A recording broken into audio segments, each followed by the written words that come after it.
Selamat malam, rekan-rekan semua yang saya hormati. Pada kesempatan kali ini, saya akan mempresentasikan sebuah platform yang merevolusi cara kita belajar di era digital, yaitu Coursera. Sebagai platform pembelajaran global, untuk belajar Coursera membuka akses bagi siapa saja untuk belajar langsung dari universitas terkemuka dan institusi dunia. Hari ini kita telah membedah bagaimana platform ini bekerja, fitur-fitur unggulan, serta bagaimana kita bisa memanfaatkan untuk meningkatkan kompetensi akademik dan profesional profesional.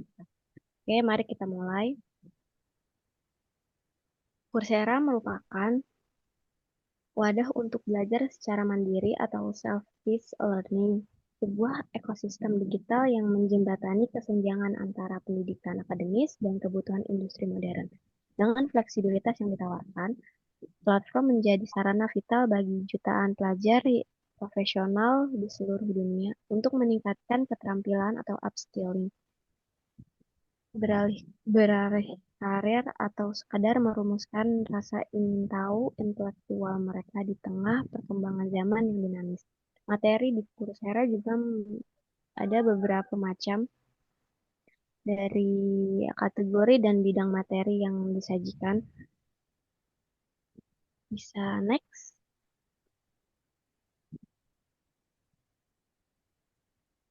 Jembatan antara teori akademis dan kebutuhan industri juga sangat diprioritaskan dalam platform Coursera.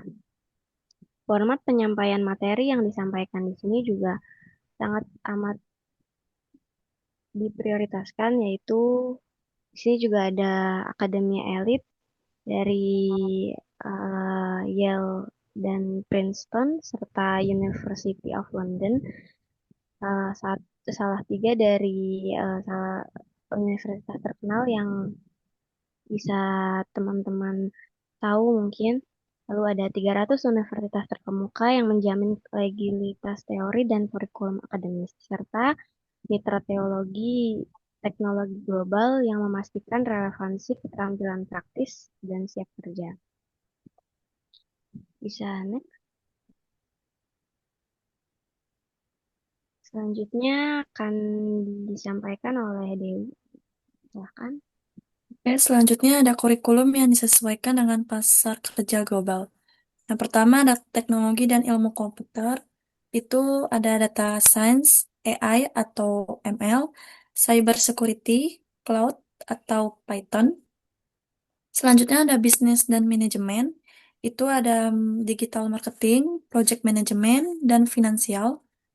Yang ketiga ada pengembangan diri atau soft skills, yaitu ada kepemimpinan, komunikasi, dan negosiasi. Yang keempat ada sains dan kesehatan, ada biologi, kesehatan masyarakat, dan psikologi.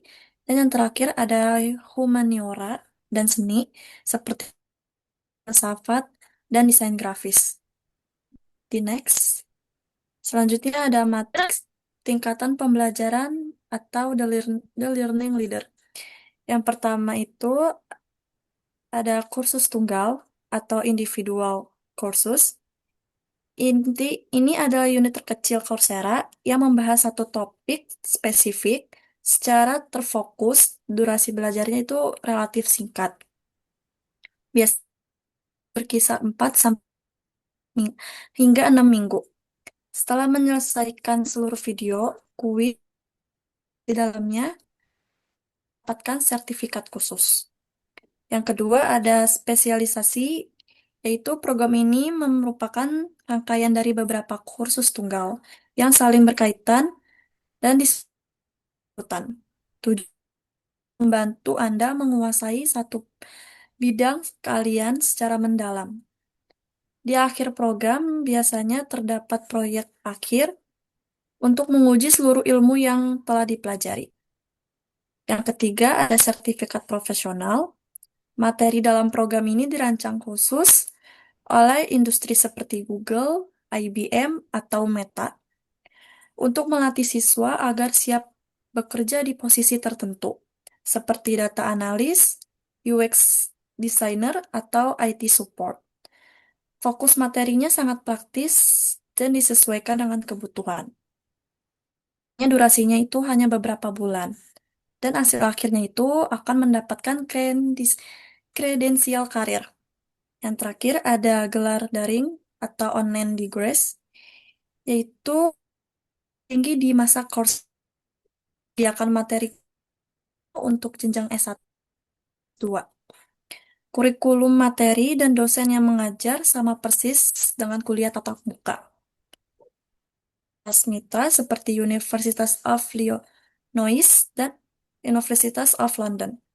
Hasil akhirnya itu akan mendapat ijazah resmi dari universitas internasional. Next.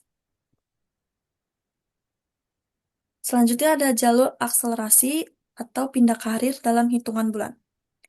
Yang pertama itu ada karir saat ini, seperti kreator industri, kurikulum dirancang langsung oleh perusahaan perekrut Google atau IBM dan Meta. Dan yang kedua ada karir teknologi baru, seperti data analis, UX designer. Fokusnya itu ready to work, yaitu melatih keterampilan spesifik yang langsung disesuaikan dengan lowongan kerja saat ini tanpa mengawang-awang. Biasanya dari kedua ini akan mendapatkan sertifikat profesional eh, dari 3 sampai 6 bulan. Next. Selanjutnya, Franz.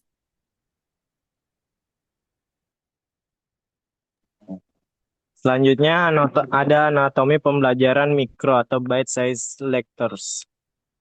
Di anatomi pembelajaran mikro ini, jadi pembelajarannya itu berbasis video pendek. Materinya disampaikan melalui video kuliah digital yang diproduksi secara profesional. Durasinya juga efektif karena video sengaja dirancang pendek, biasanya berdurasi 5 hingga 5 menit per video, dengan tujuan untuk menjaga fokus dan mencegah kejenuhan atau cognitive overload. Fiturnya tuh interaktif selama video. Jadi di tengah-tengah video itu seringkali muncul kuis singkat berupa satu pertanyaan. Jadi videonya akan berhenti otomatis dan baru bisa dilanjutkan setelah Anda menjawabnya. Jadi fitur ini tuh memastikan Anda benar-benar menyimak dan bukan hanya sekedar memutar video. Lalu aksesibilitasnya juga tinggi karena di Coursera video dilengkapi dengan transkrip teks berjalan di bawahnya. Jadi kita bisa mengklik kata tertentu pada transkrip untuk langsung melompat ke menit video tersebut. Teksnya juga tersedia dalam berbagai bahasa, termasuk bahasa Indonesia pada kursus-kursus populer. Next, ruang pra- ruang praktik virtual, belajar melalui guided projects.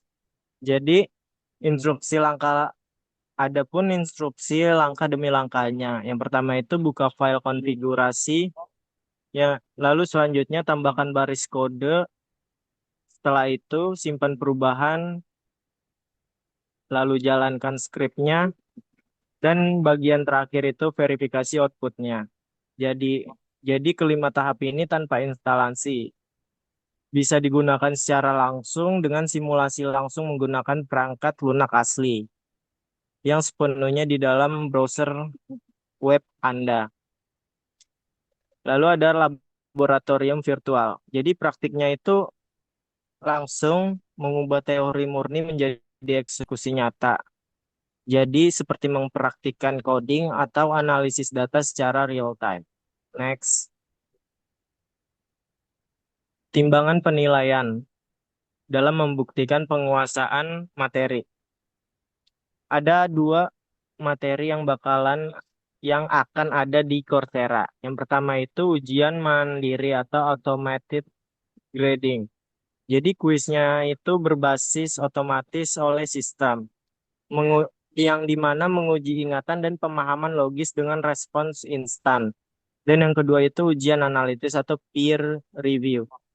Tugas Bentuknya itu tugas esai atau proyek yang dinilai oleh sesama pembelajar global menggunakan rubrik objektif.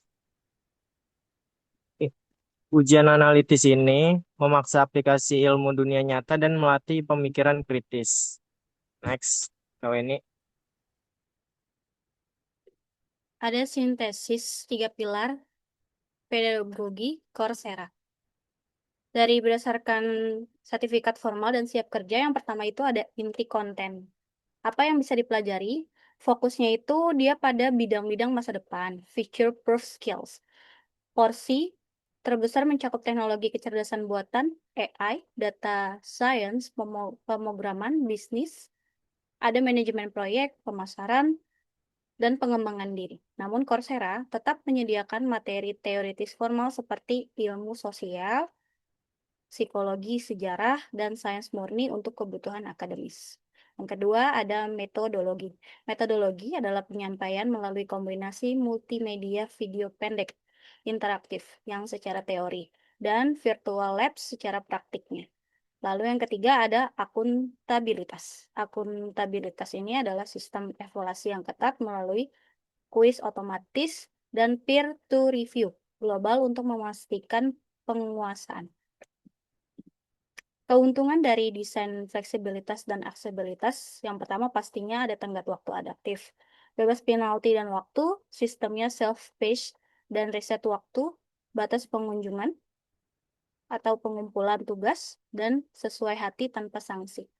Fleksibilitas reputasi, ada karir, sertifikat dari Stanford dan Google yang memiliki nilai jual tinggi di CV dan diakui oleh perekrutan global. Bantuan finansial, akses inklusif, seperti mode audit, dan untuk belajar mandiri secara gratis, fitur financial aids, dan untuk mendapatkan sertifikat resmi dengan subsidi biaya. Siklus pembelajaran modern. Siklus pembelajaran modern itu yang pertama ada menonton, menyerap informasi dari perkara pakar melalui video interaktif. Lalu ada membaca, yang mendalami konsep ilmiah melalui literatur dan studi kasus. Yang ketiga ada mempraktikkan, untuk bisa mengeksekusi keterampilan secara langsung dalam ruang sandbox. Lalu diuji untuk diakui pengalaman sertifikat resmi sebagai bukti penguasaan untuk pasar kerja. Oke, kita pada kesimpulannya. Kesimpulannya, untuk materi di Coursera pada hakikatnya adalah digitalisasi kurikulum formal yang dikemas menjadi unit-unit kecil yang fleksibel. Siswa tidak sekedar menonton video untuk tahu atau mengetahui, tetapi juga membaca untuk memahami secara teori, mempraktikkan untuk bisa, dan menguji untuk mendapatkan pengakuan resmi. Terima kasih, sekian presentasi dari kita. Semoga bermanfaat.